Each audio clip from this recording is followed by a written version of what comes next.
Okay, so to keep your kitchen tidy, one easy thing to do is just keep all-purpose cleaner and paper towel right next to each other, and then you can give a quick spray, wipe down your counter, and to keep it spick and span.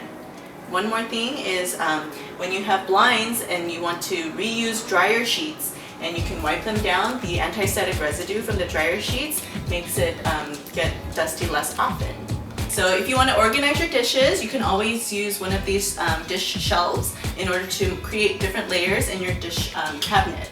So this is just $1 at the Dollar Tree, and if you can look inside, you'll see how they're used. So there is this corner shelf as well as this wire rack that is used so that you don't have to take out an entire stack of dishes and then put the other stack back.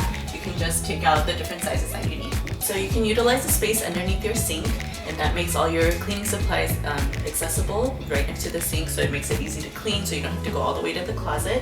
And here you can see the green bins that we're using in order to set boundaries for the cleaning supplies themselves, so they're all contained, neat, and orderly. And under this sink here, we have a slightly different system where there are these carts that roll out and that help you to organize your cleaning supplies when you have a really deep cabinet. Another way to utilize these rolling racks is for when you have a deep cabinet right next to the stove. So here you can see all the different oils and sauces that you need for cooking that you can just pull out when in order to access them when you cook. So here at Suzanne's house, the washing sink is on the other side, but here we created a separate drying station in order to lighten the foot traffic in the kitchen. So you can put out some drying mats or a large towel and to have a separate drying station. If you don't have a separate counter, you can also use your dining table. Hey Nick, can you cut this cantaloupe into cubes? Sure, absolutely. It's still wet. It stinks. So in order to avoid that moldy smell on your cutting board or that black mold actually growing on your cutting board, you can utilize one of these standing racks that helps you air dry your cutting board completely. So you can use this to dry, as well as if you have space in your cabinet, you can actually use these in order to stand your cutting boards up vertically. So in places like the kitchen, it's nice to have the Swiffer stick and this dry Swiffer ready to go, and it can be stored right underneath the sink. And then for the countertops, since we wipe them often, you can have the wipes early on the counter so that people can also help you. Okay, so just wanted to give you some tips for the refrigerator. So here we have these bins that are from the dollar store. So these are great for leftovers and they stack nicely on top of each other.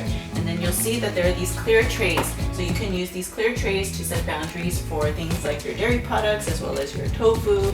And then you can utilize the bins that also come with the refrigerator to separate your fruits from your vegetables as well as your deli meats. So if you're like me, it takes a lot of activation energy in order to get cleaning. So in order to lower that activation energy, it helps to have the right equipment in the right places. So for example, this is a high traffic area where a lot of people walk in and out. So we have a vacuum that's readily accessible so that we can vacuum right away.